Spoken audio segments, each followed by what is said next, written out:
எடப்பாடி பழனிசாமிக்கு மேல கூட போர்க்கொடி தூக்க மாட்டார் சார். அவர் தன்னை தானே பாஜகவிற்கு விற்க மாட்டார். செங்கோட்டையன் எழுதி வச்சுக்கோங்க, நீங்க பண்ண மாட்டார் சார். அவர் கட்சிக்குள்ளே தான் இருப்பார். ஆனா நாங்க ஆட்சிக்கு வந்து உட்காரணும்னு அவங்க சொல்லவே இல்லை. 2026 இவங்க எல்லாம் என்ன பேசிட்டு இருக்காங்க? 2026 பாஜக ஆட்சியை பிடிக்க ரொம்ப முட்டி மோதிக்கிட்டு இருக்கு. அதுக்காக தான் ஏடிஎம்கே பலப்படுத்தி அவங்க தோல்ல ஏறி சவாரி பண்ணி ஆட்சியை பிடிக்கலாம் பாக்குறாங்க. அதெல்லாம் ஒண்ணும் கிடையாது. கட்சியில அடிமட்டத்தில் கொந்தளிப்பு இருக்கு அப்படிங்கிறது உண்மை. கட்சி அவங்கெல்லாம் என்ன நினைக்கிறாங்க, கட்சி ஏதோ ஒரு முடிவு பண்ணும், நல்லபடியாக முடிவு பண்ணுவாங்க, நல்ல வழி காமிப்பாங்க அப்படின்னு அவங்க எதிர்பார்க்குறாங்க. ஆனால் எடப்பாடி பழனிசாமிக்கு அது வரலை. இவங்க என்ன சொல்கிறாங்க, எடப்பாடி பழனிசாமி ஏற்கனவே உறவினர் வீடுகளில் போயிட்டு 450 கோடி ரூபாய்க்கு இதெல்லாம் பண்ணிட்டாங்க, ரெய்டெல்லாம் பண்ணிட்டாங்க. இது மாதிரி ஒரு மிரட்டல். அதெல்லாம் ஒன்றும் கிடையாது. எங்கே நீங்கள் திருட்டுத்தனம் பண்ணுறீங்கன்னு அவங்களுக்கு இன்ஃபர்மேஷன் வருதோ அவங்க ஆட்டோமேட்டிக்கலி வரதான் செய்வாங்க. ஐடியும் வரும், இடியும் வரும், முடிஞ்சுன்னு சொன்னால் என்ஐஏவும் வரும். நீங்கள் தீவிரவாதிகளுக்கு சப்ளை பண்ணிட்டு இருக்கீங்கன்னு சொன்னால் கண்டிப்பாக என்ஐஏ வரும். அதுக்கெல்லாம் இதுக்கெல்லாம் நீங்கள் எடப்பாடி பழனிசாமிக்கு இது ரொம்ப இக்கட்டான காலம். அவருக்கு கட்சியை வளர்க்கணும், வளர்த்து தான் ஆகணும். ப்ளஸ் இது வேற இருக்கு, ரெட்டை இலை சின்னம் ப்ராப்ளம் இருக்கு, 6-7 வழக்குகள் இருக்கு. பழனிசாமி கூட சொன்னார் பாருங்க. பழனிசாமி கூட கேசி பழனிசாமி கூட ஐ திங்க் ஒரு இது போட்டிருக்காருன்னு நினைக்கிறேன்.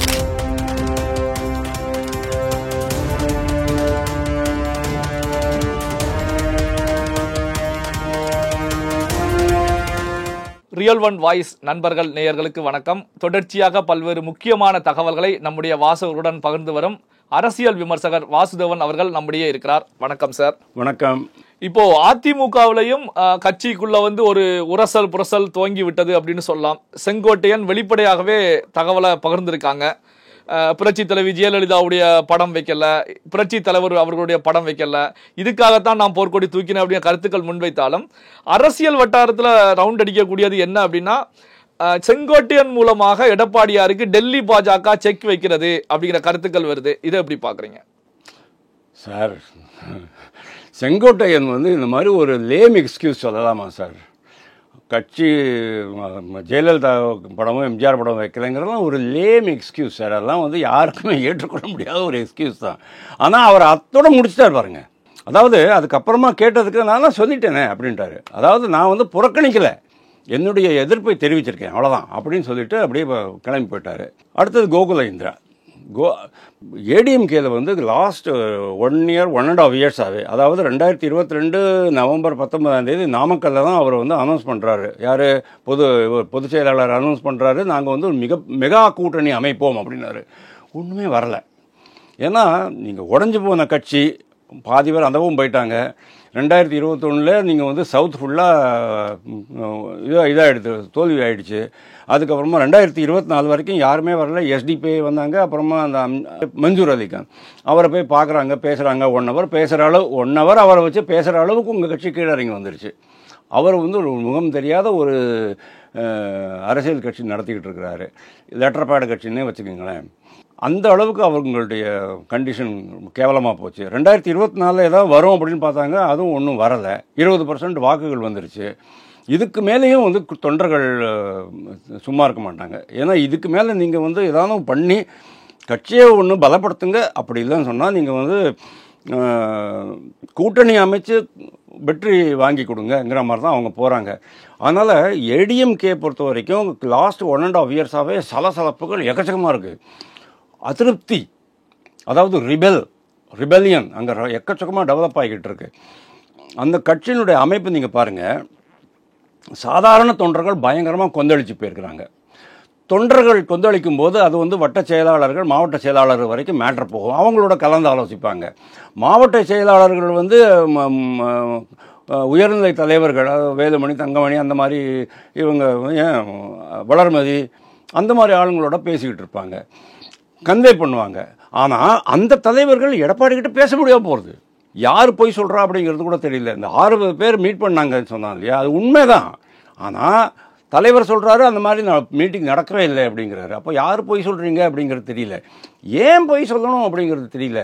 ஏன்னா கட்சி ஆல்மோஸ்ட் பிளவுபட்டு தான் போயிருக்கு. உள்ளேயே ஒரு பிளவு இருக்குது. இதுக்கு மேலே நம்ம வந்து எடப்பாடி கூட போய்கிட்டு இருந்தோம்னு சொன்னோம்னா என்னுடைய எதிர்காலம் என்ன அப்படிங்கிறதான் எல்லா கட்சி தொண்டர்களும் யோசிப்பாங்க. அதாவது வட்ட மாவட்ட தலைவர்கள் யாரெல்லாம் வந்து ஏதோ ஒரு நிர்வாக பதவியில் இருக்காங்களோ அவங்களுக்கு தான் ரொம்ப இது ஒரு முக்கியமான தருணமாக ஆயிட்டுருக்கு. அதாவது இது டூ ஆர் டை, இப்போது நவ் ஆர் நெவர் அப்படிங்கிற மாதிரி. இப்போ நீங்கள் டிசிஷன் எடுத்து கரெக்ட் டெசிஷன் எடுத்தீங்கன்னு சொன்னால் உங்களுக்கு இது விஜய் கட்சிக்கு போங்க அப்படின்னு சொன்னால் பிஜேபிக்கு போங்க, எப்படியோ போயிட்டு உங்களுடைய வாழ்க்கையை அமைச்சிக்கிங்க. அந்த டெல்லியில் ஆம் ஆத்மி கட்சியிலேருந்து 8 பேர் பாஜகவுக்கு வந்து சேர்ந்தாங்க பாருங்கள். அவங்களுக்கு தெரிஞ்சிருக்கு பாஜக தான் ஜெயிக்க போகுது அப்படின்ட்டு. அந்த மாதிரி தன்னுடைய எதிர்காலத்திற்காக அவங்க வந்து பண்ணிடுவாங்க. ஆனால் எடப்பாடி பழனிசாமிக்கு என்ன ப்ராப்ளம் அப்படின்னா, என்னமோ ஒரு காரணத்தினால பாஜக கூட கூட்டணி இல்லைன்னு தான். அண்ணாமலை இருந்தாலும் அண்ணாமலை போனாலும் இல்லை வேறு யாராவது வந்தாலும் வானதி ஸ்ரீனிவாசன் உங்களுக்கு மிகவும் பழக்கப்பட்ட தமிழிசை சவுந்தரராஜன் அவங்களாம் வர்றதுக்கு சான்ஸே கிடையாது. வந்தாலும் கூட கூட்டணி கிடையாது அப்படின்னு தான் அவர் சொல்கிறாரு. அப்போது உங்களுடைய எதிர்காலம் என்ன சார்? ஏன்னா நீங்கள் வந்து 30% வாங்கினா தான், 30% தனித்து நின்று வாங்கினா தான் சார் நீங்கள் வந்து வெளியில் போய்ட்டு கூட்டணி அமைக்க முடியும். உங்களை நம்பி 4 பேர் வந்து சேருவான். இந்த மாதிரி கண்டிஷனில் நீங்கள் என்ன சார் பண்ண முடியும்? சரி, பாரதிய ஜனதா கட்சிக்கு வந்து பாரதிய ஜனதா கட்சி தலைமை எடப்பாடி இன்றைய அதிமுகவை பலவீனப்படுத்துகிறது அப்படின்ட்டு ஒரு பாதி பேர் பேசுவான். இந்த பக்கம் பாதி பேர் என்ன பேசுவான்? பாரதிய ஜனதா கட்சிக்கு வலுவான அதிமுக தேவை, அப்பொழுது தான் நாம் கூட்டணி அமைத்து வெற்றி பெற முடியும், டிஎம்கேயை வீழ்த்த முடியும் அப்படின்ட்டு பாரதிய ஜனதா கட்சி தலைமை நினைக்கிற மாதிரி சில பேர் பேசுவாங்க. உண்மையே பேச போனால் நான் அன்றைக்கி உங்கள்கிட்ட என்ன சொன்னேன்? எடப்பாடி பழனிசாமியை முதல்வராக்குவதற்காக நான் கட்சியை துவங்கினேன் அப்படின்ட்டு விஜய் கேட்பார். கண்டிப்பாக கேட்பார். ஏன்னா கட்சி அவர் துவங்கினது வந்து உங்களே என்னையும் முதல்வர் ஆக்கிறதுக்கு இல்லை, தன்னை தானே முதல்வர் ஆக்கி கொள்ளத்தான். அதே லாஜிக் தான் இங்கே நீங்கள் அப்ளை பண்ணி பார்க்கணும். ஏடிஎம்கே நீங்கள் வளர விட்டீங்கன்னு சொன்னால் இந்த கட்சி வளராது அப்படிங்கிறது உண்மை. வளரவும் விட மாட்டாங்க. ஆந்திர பிரதேஷ் விடுங்க, அது வேறு விஷயம். ஆந்திர பிரதேஷில் 2018 வந்து இவர் சந்திரபாபு நாயுடு கூட்டணி விட்டு வெளில போயிட்டார். ஏன்னா அந்த அமராவதிங்கிற அந்த கேபிட்டல் சிட்டிக்கு நீங்கள் வந்து பணம் கொடுக்கல. அவர் மிகப்பெரிய தவறு. அதுக்கப்புறமா என்டிஏக்குள்ளே ஜாயின் பண்ணணும்னு சொல்லிட்டு 4.5 வருஷம் தவிச்சார். ஆட்சியும் இழந்துட்டார். 2018 ஆட்சியும் இழந்துட்டார். அவர் தவிச்சார். 20 முறை ட்ரை பண்ணார். டெல்லியில் போய் 20 முறை திருப்பி நான் என்டியில் வந்து வரேன், நீங்கள் என்ன சேர்த்துக்குங்க அப்படின்னாரு. சேர்த்துக்கல. அதுக்கப்புறமா கள நிலவரம் என்னங்கிறது புலனாய்வுத்துறை மூலமாக அந்த இன்டெலிஜென்ஸ் மூலமாக அவங்களுக்கு விஷயம் தெரிஞ்ச பிறகு தான் அவங்க வந்து அதை சேர்த்துக்கிறாங்க. அப்போ கூட அவங்க சொல்கிறாங்க பவன் கல்யாணையும் சேர்த்துக்கோ அப்படின்ட்டு. அதுக்கப்புறம் தான் அந்த பெரிய கூட்டணி அமைஞ்சது. கடைசியாக வெற்றி பெற்றார்கள். இன்றைக்கி 3 சீட்டு தான் ஜெயிச்சிருக்கிறாங்க சட்டசபையில். ஆனால் நாளைக்கு இதே மாதிரி கண்டிஷன் இருக்குமா சார்? இருக்காது. ஏன்னா அவங்க வந்து they will be just waiting for the right time to grow their own party. Shiv Sena எப்படி பண்ணுச்சு? பாலா சாஹேப் டாக்கரே இருக்கிற வரைக்கும் சிவசேனா என்ன சொல்லிச்சு? நான் தான்டா அண்ணன், நீ தம்பிடா அப்படின்னாங்க. நான் தான் அண்ணன், நீ தம்பி. பேசாமல் இருந்தாங்க. அப்படி தான் கூட்டணி அரசு அமைஞ்சுது. நிதின் கட்கரி கூட்டணி அரசில் வந்து பிடபிள்யூடி அமைச்சராக இருக்கும்போது கூட அவங்க தான். பாஜக வந்து செகண்ட் ஃபிடில் தான். நீங்கள் தான் பெரிய கட்சிப்பா வச்சுக்கோங்க. ஏன்னா நீங்கள் வந்து 70 எடுத்துருக்கீங்க, நாங்கள் 55 எடுத்துருக்குறோம். அப்புறம் என்ன சார் ஆச்சு? அதுக்கப்புறமா பாலா சாஹேப் டாக்கரேனுடைய இது முடிஞ்ச பிறகு உத்தவ் டாக்கரேக்கு அந்த அளவுக்கு ஸ்டேச்சர் கிடையாது, அந்த அளவுக்கு அக்யூமெண்ட் கிடையாது, அந்த அளவுக்கு பப்ளிக் கான்டாக்ட் கிடையாது. என்ன தான் நீங்கள் விஜயலட்சுமியில் வந்து தாதரில் போயிட்டு அந்த தாதரில் அந்த பெரிய மீட்டிங் போட்டு பிரமாதமாக இது கொடுத்தாலும் உரைகள் நிகழ்த்தினாலும் கூட உங்களுக்கு வந்து கனெக்ட் அப்படிங்கிறது வரல அவருக்கு. அந்த சமயத்தில் கரெக்டாக பாஜக என்ன பண்ணாங்க? தேவேந்திர ஃபெர்னாண்டிஸை வச்சு கட்சியை வளர்த்து கொடுறா அப்படின்னாங்க. கரெக்டாக பண்ணார் அந்த வேலையை. இன்றைக்கி அவங்க தான் முதல் கட்சி. இன்றைக்கி எல்லா கட்சியும் தூக்கி சாப்பிட்டுட்டு அவங்க தான் முதல் கட்சி. ஆனால் அதுக்காக மற்ற கட்சிகளை உடைச்சு தான் அவங்க வளர்ந்தாங்கன்னு நீங்கள் சொல்ல முடியாது. இவங்கெல்லாம் தப்பாக பேசுகிறாங்க. இன்றைக்கி இருக்கிற மூத்த பத்திரிகையாளர்கள் என்று சொல்லிக் கொள்கிற தமிழ் ஊடகவியலாளர்கள், பத்திரிகையாளர்கள் எல்லாருமே போய் பேசுகிறாங்க. எந்த ஒரு கட்சியையும் உடைச்சி பாஜக வளர்ந்தது கிடையாது. எங்கே உங்களுக்கு வேக்கம் கிடைக்கிறதோ அந்த இடத்துல தான் அவங்க கட்சியை வளர்க்குறாங்க. அப்படி இருக்கும்போது இந்த மாதிரி பொய் சொல்லலாமா? அதே தான் இங்கே பண்ணுவாங்க அவங்க. எங்கே உங்களுக்கு வந்து ஒரு கேப் கிடைக்கிறது அப்படின்னு பார்க்குறாங்க. இப்போ இங்கே 20%, இவங்க 20%, 40% ஆச்சு. ஒரு காலத்தில் திராவிட கட்சிகளுடைய மொத்தமே 35 70 வரைக்கும் போயிட்டு இருந்தது. ஞாபகம் இருக்கா உங்களுக்கு? எம்ஜிஆரும் ஜெயலலிதாவும் இங்கே கருணாநிதியெல்லாம் இருந்த போது 35 70 அட்லீஸ்ட் 65 இருந்தது. திராவிடம் அல்லாதது 30 தான் இருந்தது, 30 35. இன்னைக்கு திராவிடம் அப்படிங்கிறதே 40க்கு வந்தாச்சு. 40 42 43 அதுக்கு மேலே கிடையாது. அந்த பக்கம் வாக்குகள் அதிகமாகிட்டு இருக்கு. அதாவது திராவிடம் அல்லாத வாக்குகள் அதிகமாகிட்டு இருக்கு. அப்படிங்கும்போது அந்த இடத்துல தான் இவங்க வளரணும். அந்த இடத்துல நான் திருப்பி ஏடிஎம்கே வளர்த்து விடுவேன் அப்படின்னு சொன்னால் என்ன சார் பைத்தியக்காரத்தனமாக இருக்கு சார்? இஃப் ஐ ஆம் தி பிஜேபி சீஃப் இன் டெல்லி, நான் வேற மாதிரி தான் யோசிப்பேன். அண்ணாமலை கரெக்டாக யோசிக்கிறாரு. அதனால தான் அண்ணாமலை கண்டா இவங்களுக்கு பிடிக்க மாட்டேங்கிறது. ஓகே சார், இப்போ இந்த செங்கோட்டையன் இந்த விஷயத்த பேசுறாரு. பேசின பிறகு பாத்தீங்கன்னா முன்னாள் அதிமுக எம்பி கேசி பழனிசாமி ஒரு செய்தியை வந்து வெளியிட்டிருக்காரு. என்ன அப்படின்னா, செங்கோட்டையன் பின்னணியில வந்து ஒரு 30க்கும் மேற்பட்ட எம்எல்ஏக்கள் இருக்காங்க. செங்கோட்டையனிடம் நேரடியாக தொலைபேசி மூலம் பேசி ஆதரவு தெரிவிச்சிருக்காங்க. அதாவது அதிமுக எம்எல்ஏக்கள் 30 பேர் செங்கோட்டையன் பின்னாடி இருக்காங்க அப்படிங்கிற மாதிரி கருத்துக்களை முன்வைக்கிறாங்க.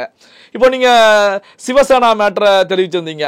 இப்போ சிவசேனா போல இங்க மீண்டும் அதிமுக எடப்பாடியார் செங்கோட்டையன் அப்படின்னு உடைவதற்கான வாய்ப்புகள் தெரிகிறதா சார்? அவங்களாவே உடைச்சாலும் கூட பாஜக தான் உடைச்சதும்பாங்க இவங்க. பாஜகவுக்கு இதுல எந்த ரோதும் இருக்காது. ஆனா சார், ஒரு கட்சி தொண்டன் தன்னுடைய எதிர்காலத்தை நிர்ணயித்துக் கொள்வது அவனுடைய உரிமை. அந்த உரிமையை பயன்படுத்திக்கிட்டு அவன் வந்து கட்சிக்கு எதிராக போர்க்கொடி தூக்கிதான் சொன்னால் நீங்கள் ஏன் சார் பாஜகவை குறை சொல்கிறீங்க? புரியவே மாட்டேங்குது சார் எனக்கு. செங்கோட்டையன் பற்றி கேட்டீங்க சார். செங்கோட்டையனை பற்றி எனக்கு தெரிஞ்ச வரைக்கும் நான் சொல்கிறேன் சார். ஒரு அப்பல் கற்ற அரசியல்வாதி, ரொம்ப அருமையான முதிர்வு பெற்ற பக்குவமான அரசியல்வாதி சார். அவர் என்றைக்குமே போர்க்கொடி தூக்க மாட்டார் சார். எடப்பாடி பழனிசாமிக்கு மேலே கூட போர்க்கொடி தூக்க மாட்டார் சார். அவர் தன்னை தானே பாஜகவிற்கு விற்க மாட்டார். செங்கோட்டையன் எழுதி வச்சுக்கோங்க, நீங்கள் பண்ண மாட்டார் சார். அவர் கட்சிக்குள்ளே தான் இருப்பார். ஆனால் பாஜக அவரை ஊக்குவிக்கிறது, வேலுமணியை ஊக்குவிக்கிறது, வளர்மதியை ஊக்குவிக்கிறது, கோகுலேந்திரா, அதான் நான் நம்பவே மாட்டேன். உங்கள் கட்சிக்குள்ளே நீங்கள் என்ன வேணாலும் பண்ணுங்க. அவங்களுக்கு 1008 வேலை இருக்குது சார். அவங்களுக்கு இங்கே ஏடிஎம்கே வச்சுட்டு சண்டை போட்டுன்னு இருக்கிறதுக்கு, ஏடிஎம்கே கூட நுழைஞ்சு சண்டை போட்டுன்னு இருக்கிறதுக்கு அவங்க வந்து பாரதிய ஜனதா கட்சி அண்ணாமலைக்கு சப்போர்ட் கொடுப்பாங்க சார். அவங்க இன்னைக்கு பாருங்க, அண்ணாமலை வந்து எந்த ஒரு கட்டுக்கோப்பும் இல்லாத, ஒரு கட்டமைப்பும் இல்லாத ஒரு கட்சியாக இருந்த பாரதிய ஜனதா கட்சி 1980 ஆரம்பிச்சது சார். பாரதிய ஜனதா கட்சி அப்போவே 81 82 இங்கே வந்து கட்சி வந்தாச்சு. ஓகே, இன்னைக்கு 44 வருஷம் ஆச்சு. 44 வருஷத்தில் அவங்க இன்னும் ஆட்சி பிடிக்கல. பாரதிய ஜனதா கட்சிக்கு அவசரமே கிடையாது தமிழ்நாட்டில் ஆட்சி பிடிக்கணும்னுட்டு. டிஎம்கேயே ஆட்சியை விட்டு இறக்கணும். நாங்கள் ஆட்சிக்கு வந்து உட்காரணும்னு அவங்க சொல்லவே இல்லை. 2026 இவங்கெல்லாம் என்ன பேசிகிட்டு இருக்கிறாங்க? 2026 வந்து பாஜக ஆட்சியை பிடிக்க ரொம்ப முட்டி மோதிக்கிட்டு இருக்கு. அதுக்காக தான் ஏடிஎம்கே வந்து பலப்படுத்தி அவங்க தோளில் ஏறி சவாரி பண்ணி ஆட்சியை பிடிக்கலாம் பார்க்குறாங்க. அதெல்லாம் ஒன்றும் கிடையாது. அப்படியே ஏடிஎம்கே கூட அவங்க கூட்டணி வச்சா கூட அவங்க திருப்பி 20 அப்படிம்பாங்க, 25 அப்படிம்பாங்க. ஆனால் இன்றைக்கி அந்த பொசிஷனில் எடப்பாடி இல்லை. அவங்க 40 கேட்டாலும் கொடுத்து தான் ஆகணும், கொடுத்து தொலைக்கணும் அப்படிங்கிற ஒரு கண்டிஷனில் அவங்க வந்தாச்சு. இல்லைன்னா ஏன் சார் நீங்கள் தேமுதிகக்கு 5 சீட் கொடுத்தீங்க பாராளுமன்றத்தில்? தேமுதிக மாதிரி ஒரு கட்சிக்கு நீங்கள் பாராளுமன்ற தொகுதி 5 கொடுத்துருக்கீங்கன்னு சொன்னால் உங்களுடைய கட்சியினுடைய வீக்னஸ் தான் அது அப்படிங்கிறது எடப்பாடி பழனிசாமிக்கு தெரியும், செங்கோட்டையனுக்கு தெரியும், வளர்மதிக்கு தெரியும், இவங்களுக்கு தெரியும், அவங்களுக்கு தெரியும், வேலுமணிக்கும் தெரியும். ஸோ அது வேற விஷயம். நான் இங்கே என்ன சொல்லிகிட்டு இருந்தேன், பாரதிய ஜனதா கட்சி தன்னை தானே வளர்த்து கொள்ளும். அதுக்கப்புறம் வேணும்னா இவங்களோட கூட்டணி வச்சுக்கலாமாங்கிறத அப்புறமா தான் யோசிப்பாங்க. ஆனால் இப்போ அவங்களுக்கு ஏடிஎம்கே கூட கூட்டணி வச்சுக்கிறதுக்கு எந்த அவசியமும் இல்லை. ஏன்னா ஏடிஎம்கே கூட கூட்டணி வச்சுக்கிட்டா அந்த வாக்கு மாற்றம் என்பது ஏற்படாது. இது வந்து நிறைய பார்த்துட்டோம் ஆல்ரெடி. 2021 பார்த்தோம், 2021 அதுக்கப்புறமா அந்த நடந்த அந்த பஞ்சாயத்து தேர்தல்கள்லாம் கூட அஃப்கோர்ஸ் இவங்க தனித்தனியாக நின்னாங்க. 2021 முக்கியமாக நம்ம பார்த்தோம் வாக்கு மாற்றம் ஏற்படவில்லை அப்படிங்கிறது. அப்படி இல்லைன்னு சொன்னால் அட்லீஸ்ட் இன்னும் ஒரு 5 இடமாவது உங்களுக்கு ஜெயிச்சிருக்க முடியும் பிஜேபி. ஆனால் டிஎம்கேல அந்த ப்ராப்ளம் கிடையாது. டிஎம்கேல கரெக்டாக வாக்கு மாற்றம் பண்ணிடுவாங்க. வாக்கு மாற்றம், அதாவது காங்கிரஸ்லேருந்து வாக்கு மாற்றம் அந்த பக்கம் போகாது. ஆனால் டிஎம்கேலேருந்து வாக்கு மாற்றம் கண்டிப்பாக காங்கிரஸ் கட்சிக்கு கிடைக்கும். அவங்கள ஜெயிக்க வச்சுருவாங்க. அதனால தானே வந்து இந்த ஈரோடு கிழக்கு சமாச்சாரத்தில் கூட நீங்கள் பாருங்கள், 500 கோடி ரூபா கொடுத்து பட்டி அரசியல்லாம் பண்ணி உங்களை ஜெயிக்க வைக்கிறதுக்கு நாங்களே எங்களுடைய கேண்டிடேட் போட்டுட்டு 250 கோடி ரூபா போட்டு நாங்களே ஜெயிச்சுக்கிறோம் அப்படின்ட்டு ஜெயிச்சிட்டாங்க. காங்கிரஸ் கட்சியை பொறுத்த வரைக்கும் டிஎம்கே கூட இருக்கிறது தான் நல்லது. ஆனால் இப்போ அவங்க வந்து கண்டிப்பாக விடுதலை சிறுத்தைகள் கட்சி நேற்றுக்கு கூட ஏதோ ஒரு 4 கோரிக்கைகள் வச்சுட்டு வந்திருக்கிறாரு. இவரை பார்த்துட்டு ஈரோடு கிழக்கு வெற்றி பற்றி ஒரு வாழ்த்து தெரிவிச்சுட்டு ஒரு 4 இதை வச்சுட்டு வந்திருக்காரு. எஸ்சி எஸ்டிக்கு அது பண்ணணும் இதை பண்ணணும் அப்படின்னு சொல்லிட்டு வந்திருக்கிறாரு. ஆனாலும் அவர் திருப்பி சொல்கிறாரு, நான் மிகவும் வேதனையுடனும் வருத்தத்துடனும் தான் கூட்டணியில் தொடர்கிறேன் அப்படின்னு சொல்லிட்டு இருக்கிறாரு. ஆனால் அவருடைய மனசு ஆதவ அர்ஜுன சொன்ன மாதிரி அண்ணனுக்கு வந்து மனசு இங்கே தான் இருக்குது. அவர் கட்சியில் இந்த கூட்டத்தில் புஸ்தக வெளியீடு விழாவில் வரல அப்படின்னாலும் கூட என்னோட அண்ணனுடைய மனசு இங்கே தான் இருக்குது அப்படின்னு சொன்னார் பாருங்க. அதனால் அண்ணனுடைய மனசு வந்து இப்போதைக்கு விஜய் கூட தான் இருக்குது அப்படிங்கிறத நம்ம புரிஞ்சுக்க முடிகிறது. ஆனால் பாரதிய ஜனதா கட்சி, ஏடிஎம்கே, இந்த 2 கட்சிகளுமே ஓகே. நீங்கள் செங்கோட்டையனுக்கு அப்புறமா கோகுல இந்திரா பற்றி சொன்னீங்க. செங்கோட்டையனை வந்து இவங்க பாரதிய ஜனதா கட்சி மேசேஜ் பண்ணுறாங்க, அவரை வச்சு ஒரு பிளவு ஆரம்பிக்கிறாங்கங்கிறத நான் நம்பலை. கோகுல இந்திரா இன்சிடெண்ட்டை நீங்கள் கொஞ்சம் செப்பரேட்டாக நீங்கள் பார்க்கணும். ஏன்னா கோகுல இந்திரா வந்து எனக்கு தெரிஞ்சு அவங்க வந்து சவுத்தில் இங்கேருந்தோ வராங்க. அவங்களுக்கு ஏற்கனவே சில ப்ராப்ளம்ஸ்லாம் இருந்தது. ஒரு சமயம் ஜெயலலிதா அவங்கள பதவியிலேருந்து இறக்கினாங்க, ஞாபகம் இருக்கான்னு தெரியல. அதுக்கப்புறமா திருப்பியும் ஒரு வருஷம் உட்காந்து வச்சு ஆற வச்சு திருப்பியும் அவங்கள வந்து நத்தம் விசுனாலாம் அப்படி தான் பண்ணாங்க. ஆனால் ஜெயலலிதாவுடைய அந்த இதெல்லாம் இருக்கு இல்லையா, அந்த நடவடிக்கைகள், முதல்வரான நடவடிக்கைகள் பயங்கரமாக இருக்கும். எங்கேயாவது கொஞ்சம் வாலாட்டினீங்கன்னு சொன்னால் உட்காந்து வச்சுருவாங்க. உடனே திடீர்னு எங்கேருந்தோ போயிட்டு இந்த தனபால் அப்படிங்கிற எடுத்துகிட்டு வந்து ஒரு ஷெட்யூல்டு காஸ்ட் தலித்தை கொண்டு வந்துட்டு பெரிய போஸ்ட்டில் உட்காந்து வச்சுருவாங்க. சொல்லவே முடியாது. அதனால் கோகுல இந்திரா கொஞ்சம் பிரச்சனையில் இருந்தாங்க. அதுக்கப்புறம் திருப்பியும் அமைச்சரானாங்க. அவங்களுக்கும் மற்றவர்களுக்கும் கூட அவ்வளோ பெரிய இணக்கம் அப்படிங்கிறதுலாம் ஒன்றும் கிடையாது. ஆனால் அவங்க வந்து புதிய வட்டச் செயலாளர்கள் மாநாட்டில் கலந்துக்கும் போது அவங்களுக்கு வந்து அட்வைஸ் பண்ணுற ஒரு இதில் தான், அந்த ஒரு கான்டெக்ஸ்டில் இவங்க வந்து சில விஷயங்கள்லாம் கொஞ்சம் ஓப்பனாக சொல்லிட்டாங்க. அவ்வளோதானே தவிர இது வந்து ஒரு பெரிய இதுவாக சொல்ல. ஆனால் அவங்க சொன்னாங்க, மத்திய கிழக்கில் நான் வந்து வெளில வந்துட்டேன் அப்படிங்கிறது ரொம்ப டீசெண்டாக வந்துட்டேங்கிற மாதிரி சொன்னாங்க. ஆனால் இது வந்து ஒரு போர்க்கொடி அப்படின்னு நம்ம பார்க்க முடியாது. ஆனால் கட்சியில் அடிமட்டத்தில் கொந்தளிப்பு இருக்குது அப்படிங்கிறது உண்மை. கட்சி அவங்கெல்லாம் என்ன நினைக்கிறாங்க, கட்சி ஏதோ முடிவு பண்ணணும், நல்லபடியாக முடிவு பண்ணுவாங்க, நல்ல வழி காமிப்பாங்க அப்படின்னு அவங்க எதிர்பார்க்குறாங்க. ஆனால் எடப்பாடி பழனிசாமிக்கு அது வரலை. இடைநிலை தலைவர்களும் ரொம்ப அசாந்தியில் இருக்கிறாங்க, அதிருப்தியில் இருக்கிறாங்க. உயர்மட்ட தலைவர்கள் கீழேயும் பதில் சொல்ல முடியல. அதாவது அவங்களுக்கு கீழே இருக்கிறவங்கள்ட்ட பதில் சொல்ல முடியலையே, மேலே இருக்கிற எடப்பாடி பழனிசாமி கிட்டையும் அப்ரோச் பண்ண முடியல. அந்த மாதிரி ஒரு நிலைமையில இருக்கிறாரு. நான் என்ன சொல்கிறேன், எடப்பாடி பழனிசாமிக்கு இது வந்து ரொம்ப இக்கட்டான காலம். அவருக்கு வந்து கட்சியை வளர்த்து தான் ஆகணும். ப்ளஸ் இந்த இது வேறு இருக்குது, ரெட்டை இலை சின்னம் ப்ராப்ளம் இருக்குது, 6-7 வழக்குகள் இருக்குது. பழனிசாமி கூட சொன்னார் பாருங்க. பழனிசாமி கூட அதில் கேசி பழனிசாமி கூட ஐ திங்க் ஒரு இது போட்டிருக்காருன்னு நினைக்கிறேன். அது 6 பேர் ஏதோ போட்டதில் அவங்களுடையது ஒன்று இருக்குது. இதில் தேர்தல் ஆணையத்தினுடைய ஒரு சமாச்சாரம் வேறே வரும். அதாவது உயர்நீதிமன்றம் சொல்லுது, உச்சநீதிமன்றம் சொல்லுது, இல்லை உயர்நீதிமன்றம் சொல்லுது இந்த மாதிரி நீங்கள் இது இல்லை என்ன டெசிஷன் எடுக்கிறீங்க, நாங்கள் 4 வாரத்தில் டெசிஷன் எடுப்போம் அப்படின்னாங்க. 4 வாரத்தில் டெசிஷன் எடுப்போம் சொல்லிவிட்டு நீங்கள் எல்லாருக்கும் நோட்டீஸ் அனுப்புறீங்க. நெல்லை சிவாக்கு நோட்டீஸ் அனுப்புறீங்க, வாசுதேவன் நோட்டீஸ் அனுப்புறீங்க. நாங்கள்லாம் என்ன உங்களுக்கு இது பார்ட்டி உறுப்பினர்களா? ஓபிஎஸ்க்கு அனுப்புகிறாங்க, இவருக்கு அனுப்புகிறாரு, அந்த திண்டுக்கல் யாரோ ஒரு சூரியமூர்த்தி அவருக்கு அனுப்புகிறாங்க. அவங்கெல்லாம் கட்சியிலேயே கிடையாது. அப்படி இருக்கும்போது ஏன் அனுப்புறதுக்கு என்ன காரணம் இருக்குது? ஒன்று, இதே தேர்தல் ஆணையம் உச்சநீதிமன்றத்தில் என்ன சொல்லியிருக்கு தெரியுமா? இன்டர்னல் பார்ட்டி டெமோக்ரஸியில், இன்டர்னல் பார்ட்டி ஒர்க்கிங்கில் நாங்கள் வந்து தலையிட மாட்டோம். உங்களுக்கு நீங்கள் வந்து டெமோக்ராட்டிக்கலி நீங்கள் வந்து தேர்தல் நடத்தினீங்களா, உட்கட்சி தேர்தல் நடத்தினீங்களா, அதில் என்ன ரிசல்ட் வந்திருக்கு, அந்த 2 கேள்வி தான் கேட்போம். அவங்க ரிசல்ட் சொன்னாங்க, இந்த மாதிரி ஏகமனதாக தேர்ந்தெடுக்கப்பட்டார், தேர்தல் நடத்தி தேர்ந்தெடுக்கப்பட்டார் அப்படின்ட்டு அவங்க சொல்லுவாங்க. நாங்கள் அதை ஃபைல் பண்ணி வச்சுக்குவோம் அப்படி தான் சொல்கிறாங்க. அப்படி இருக்கும்போது முடிச்சு விட்டுட்டு போக வேண்டியது தானே. ஆல்ரெடி நாங்கள் வந்து எடப்பாடி தான் வந்து இதுன்னு சொல்லிட்டோம். முதல்ல 2022 சொன்னாங்கல்ல, எடப்பாடி பழனிசாமி தான் தலைவர், அதாவது தலைவர், ஏன்னா வந்து 95% மேலே மாவட்ட செயலாளர்கள் அங்கே தான் இருக்கிறாங்க அப்படின்னு சொன்னாங்கல்ல. அதே ஸ்டாண்டை வச்சுட்டு அதை ஃபைனலைஸ் பண்ண வேண்டியதான் அந்த மேட்டரை ஏன் இழுபறி பண்ணிட்டு இருக்கீங்க அப்படின்னு எனக்கு தெரியல. தேர்தல் ஆணையம் ஏன் இழுபறி பண்ணுது? உடனே இவங்களாம் ஆரம்பிச்சிடுவாங்க, ஆஹா தேர்தல் ஆணையம் வந்து பாரதிய ஜனதா கட்சி சொல்கிற மாதிரி தான். சார், எனக்கு அதான் நம்பிக்கையே கிடையாது சார். இந்த நாட்டினுடைய ஜனநாயக கட்டமைப்புகள் எவ்வளவு ஸ்ட்ராங்காக இருக்குது அப்படின்னு சொன்னால் அதெல்லாம் இந்திரா காந்தி காலம்தான் சார். இந்திரா காந்தி வந்து சொன்னாங்கன்னு சொன்னால் ஃபக்ருதீன் அலி அகமது சைன் பண்ணு சொன்னால் இங்கே வந்து சைன் பண்ணிட்டு போவாங்க. ஃபக்ருதீன் அலி அகமது யார்? ஜனாதிபதி. ஜனாதிபதி அந்த லெவலுக்கு தான் அவர் வச்சுருந்தார். ஆனால் இப்போ அப்படி கிடையாது. தேர்தல் ஆணையம், நீதித்துறை, செபி, இன்னும் ரிசர்வ் பேங்க் ஆஃப் இந்தியா, இன்னும் பல ரெகுலேட்டரி ஏஜென்சிஸ், ஒரு 10-12 ரெகுலேட்டரி ஏஜென்சி, இன்சூரன்ஸ் ரெகுலேட்டரி இருக்குது, பென்ஷன் ரெகுலேட்டரி இருக்குது, அது மாதிரி 10-15 ரெகுலேட்டரி ஏஜென்சிஸ் இருக்குது, ப்ரெஸ்ஸு, இது எதுலேயுமே மத்திய அரசு தலையிடாது சார். இவங்கெல்லாம் சும்மா இஷ்டத்துக்கு சொல்கிறாங்க. அவங்க வந்து இடி, ஐடி இதெல்லாமே வந்து இடி கூட அவங்க வந்து என்ன சொல்கிறாங்க, மொத்தமாக பவர் கொடுத்துட்றோம்.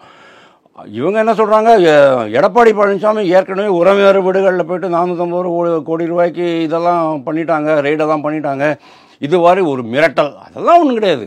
எங்கே நீங்கள் வந்து திருட்டுத்தனம் பண்ணுறீங்கன்னு அவங்களுக்கு இன்ஃபர்மேஷன் வருதோ அவங்க ஆட்டோமேட்டிக்கலி வரதான் செய்வாங்க. ஐடியும் வரும், இடியும் வரும், முடிஞ்சுன்னு சொன்னால் என்ஐஏவும் வரும். நீங்கள் வந்து தீவிரவாதிகளுக்கு சப்ளை பண்ணிகிட்ருக்கீங்கன்னு சொன்னால் கண்டிப்பாக என்ஐஏ வரும். இதுக்கெல்லாம் நீங்கள் வந்து மத்திய பாரதிய ஜனதா கட்சியையோ அல்லது மோடி அரசையோ நீங்கள் வந்து குறை சொல்ல முடியாது. ஆனால் அதை வச்சு தான் அவங்க மிரட்டுறாங்க அப்படிங்கிறது நான் நம்பலை. ஆனால் எனக்கு என்ன தோன்றது, உச்ச நீதிமன்றத்தில் வழக்குகள் இருக்குது, உயர் நீதிமன்றத்தில் ஏகப்பட்ட சிவில் வழக்குகள் இருக்குது, தேர்தல் ஆணையம் இன்னும் அது டிசைட் பண்ணலை. இந்த மாதிரி ஒரு குழப்பமான சூழ்நிலையில் தொண்டர்கள், இடைநிலை தலைவர்கள், உயர்மட்ட தலைவர்கள் எல்லாருமே அதிருப்தியாக இருக்கும்போது எடப்பாடி பழனிசாமி என்ன சார் பண்ணுவார்? எல்லா சைட்லேருந்தும் ஹீஸ் கார்னர்டு. ஆனாலும் கூட கொஞ்சம் கூட உடம்புல ஒரு இது இல்லாமல், அதாவது முகத்தில் எந்த விதமான ஒரு பதட்டத்தையுமே காமிக்காமல் அவர் பாட்டுக்கு சைலண்ட்டாக போயிட்டுருக்காரு சொன்னால் அவர் உள்ளுக்குள்ளே வேறு ஏதோ விஷயம் இருக்குது அப்படின்னு அர்த்தம். என்ன தெரியுமோ, அது விஜய் கூட கூட்டணி வச்சுக்கலாம் அப்படின்ட்டு. விஜய் ஏன் சார் உங்களை பார்க்க வர போகிறாரு? அவர் சீஃப் மினிஸ்டர் ஆகணும்னு அவர் பார்க்குறாரு. நீங்கள் வந்து ஒரு மிகப்பெரிய கட்சி, நான் வந்து 30 சீட் தான் 40 சீட் தான் தருவேன்னு அவங்க சொல்லுவீங்க. அப்படி இருக்கும்போது அவங்க 2 பேரும் எப்படி சார் சேர்ந்துக்க முடியும்? எடப்பாடி பழனிசாமி அவருடைய ஸ்டாண்டிலேருந்து இறங்கி வரணும், கட்சியை வளர்க்கணும். அப்போ தான் இவங்க வந்து கூட்டணி அமையும். எடப்பாடி பழனிசாமிக்கு பாரதிய ஜனதா கட்சி கூட்டணி வேண்டாம் அப்படின்னு சொன்னால் வேறு ஏதாவது டிசிஷன் பண்ணலாம். அதாவது கூட்டணின்னு இருக்க வேண்டாம். மொத்த தொகுதிகளை 2 பக்கமாக பிரிச்சுக்கிங்க. இந்த பக்கம் பாரதிய ஜனதா கட்சி அவங்க பார்த்துக்கிட்டு, இந்த பக்கம் பார்த்துக்கிட்டோம் அப்படிங்கிற மாதிரி சொல்லலாம். பட் என்னை பொறுத்த வரைக்கும் பாரதிய ஜனதா கட்சி ஏடிஎம்கே கூட கூட்டணி வைக்கிறது அபத்தம். இதுக்கு மேலேயும் பண்ணுறது அபத்தம் அப்படின்னு தான் நான் நினைக்கிறேன். பல்வேறு முக்கியமான தகவல்களை நம்முடைய வாசகருடன் பகிர்ந்து கொண்டதற்கு நன்றி சார். தேங்க்யூ.